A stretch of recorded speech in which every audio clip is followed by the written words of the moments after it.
ઇન્દ્ર આદિ નારાયણ જેના રખોપા કરતા હોય, જેની આશા કરતા હોય છે દશરથ રાજાના દરબારની, એ રાજાના દરબારનું ગૌરવ છે, એ જે ગૌરવ છે, જે દરબારના રાજા બની રહ્યા છે, તેનો ભરતને ત્યાગ કરે છે. આ વાત અહીંયા લાગુ પડે છે. વાર્તાના અંતે મને સાર નહોતો મળી રહ્યો કે શ્રદ્ધા શું છે.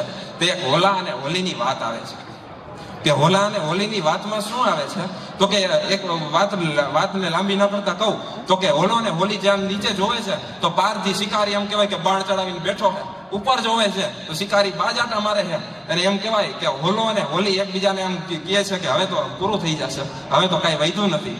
ત્યારે હોલી હોલાને અહીંયા વાત એમ કે છે, હોલી હોલાને કહે છે, હોલો હોલીને નથી કહેતો, હોલી હોલાને કહે છે. કારણ જે આ દેશની એવી પરંપરા છે જ્યાં પુરુષ તત્વ પાછું પડે ને ત્યાં સ્ત્રી તત્વ આગળ વધે છે, ત્યાં જ એનું કાર્ય આગળ વધે છે.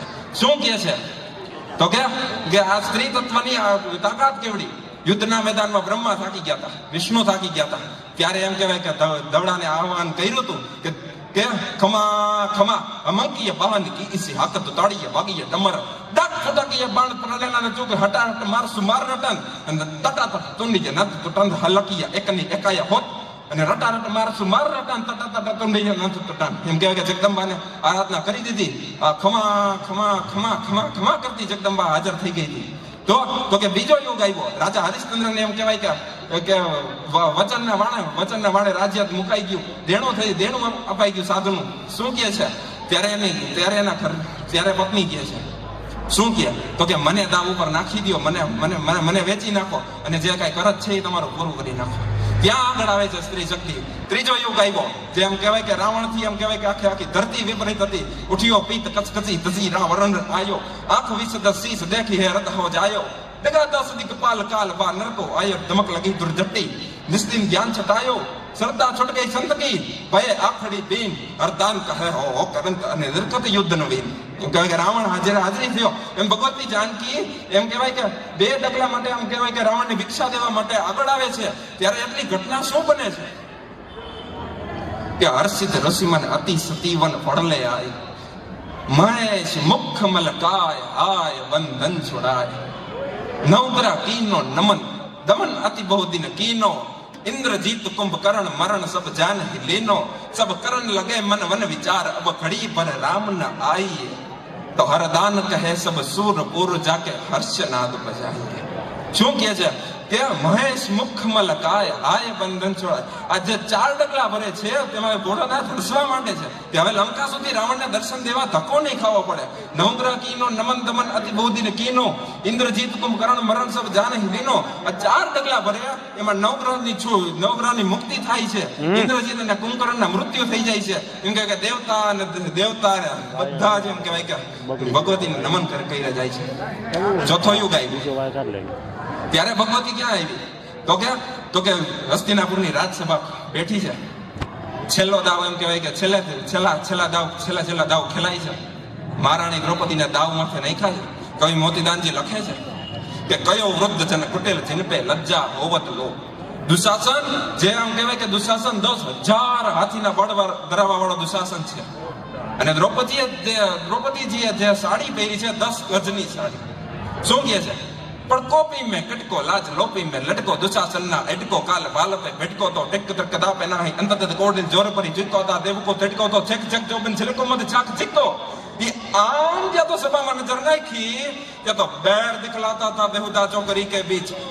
चौकरी એટલે કરણ, દુશાસન, દુર્યોધન અને શકુની કે बैर दिखलाता था बेहुदा चौकरी के बीच, जरता सा भीमद्र ज़हर दिखलाता था, पुल्लू गुरु राजभाग फेर दिखलाता था, पांडवों के लेखे लीला लहर दिखलाता था, द्रौपदी को दुर्योधन पैर दिखलाता था. आ बाजू एम कहेवाय કે દુશાસન ખીચ ખીચ થક ગઈ બુજ કાપ દિખલાતા था. એ 10,000 હાથીના બળ ધરાવવા વાળા દુશાસન થી 10 ગજની સાડી નો ખીચાઈ ગઈ. કારણ ફક્ત યા તો દ્રૌપદીનું સાથ, અને બીજું તો કે કયો વૃદ્ધ જન કુટેલ જીન પે લજ્જા હોવત લોભ. એમ કહેવાય કે ભગવાન નારાયણ જેનો રખવાડો છે પણ રાખન આયો પ્રભુ બલ બલાકી બીણ, 10 સહસ્ત્ર ગજબલ કઈટો પણ કઈટો ના 10 ગજ ચીર જીनको રખવાલ ગોપાલક પ્રભુ ઉनको બલબત્ત કહા તરે. શું કહે છે તો કે કાન છે શિશુપાળ કૌરવ યાદવ દ્રોણ ને ભીષ્મ જમરાજ જેવા, સર્વનો ફેસલો એકી હાય રે કર્યો, કર્મમાં કૃષ્ણજી કુશળ કેવા. હિમગીરી ભીત પર જે લેખો ફેસલો પાંડવે વન જતા શિર તાયરો પ્રાચીને પીપળે ભીંડલના બાણનો ફેસલો જગતના નાથે પ્રેમ સ્વીકાર્યો. આ એમ કહેવાય કે આ કૃષ્ણની લીલા.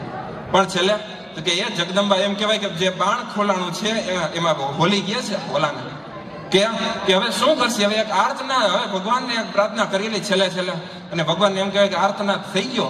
એમ કહેવાય કે નીચેથી એમ કહેવાય કે કાળોતરો નાક આવીને શિકારીના પગમાં ડંખ મારે, આ બાજુ તીરનું નિશાન ચુકાઈ જાય, ઉપર બાજ છે એને વિંધી જાય, બાજ હેઠું આવેલું આવે અને એ કરીને એમ કરીને પારધી એમ કહેવાય કે પડી ગયો અને એમ કહેવાય હોલાને બલી ઉડી ગયા. આ સુધીની વાત, આ જ એની શ્રદ્ધાની તાકાત છે.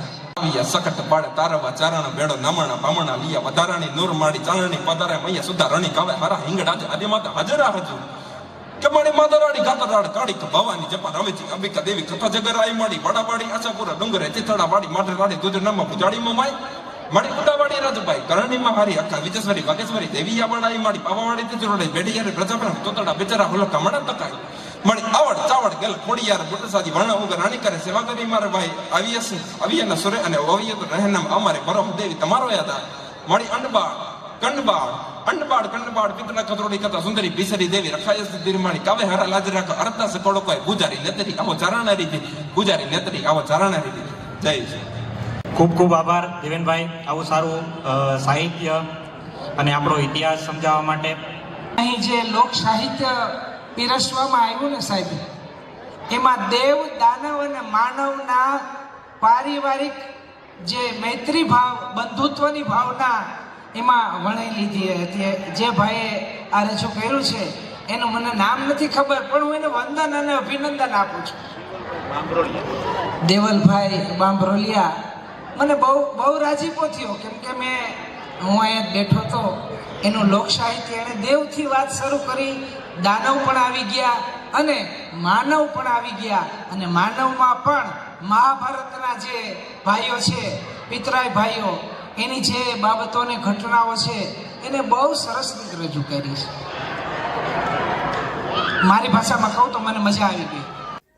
નમસ્કાર દર્શક મિત્રો, જય વિશ્વકર્મા. આપે મારો આ વિડીયો જોયો, કેવો લાગ્યો? અમારી ચેનલ વિશે આપના અભિપ્રાય અમને દર્શાવેલ નંબર પર મોકલી આપવા વિનંતી. અને વિશ્વકર્મા મસ્જિદ ન્યૂઝ ચેનલને લાઈક, શેર અને સબસ્ક્રાઇબ કરવાનું ના ભૂલશો. અને આપના વ્યવસાયની જાહેર ખબર આપી અમારો ઉત્સાહ વધારવા વિનંતી. હું ભાવિશા મિસ્ત્રી, વિશ્વકર્મા મસ્જિદ ન્યૂઝ, અમદાવાદ.